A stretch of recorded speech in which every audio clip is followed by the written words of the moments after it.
Para sa ekonomiya natin, kasi kagabi nagluto ako nitong spaghetti na may zucchini. Ang sarap nito. Tapos lalagyan siya ng ano ng grated cheese.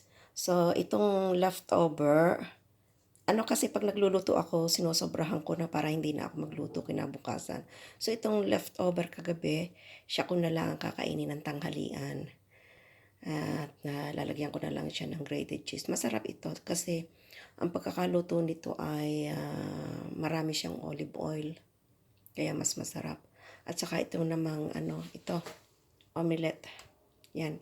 Nagtorta ako ng itlog na may kasamang patatas at saka zucchini. At pero hindi ko naman ito mauubos kasi ang laki-laki naman. So, yan na lang ang gagawin kong lunch para makatipid tayo. Tinutulungan ko kasi ang aking matanda para makatipid dito. So, ayan.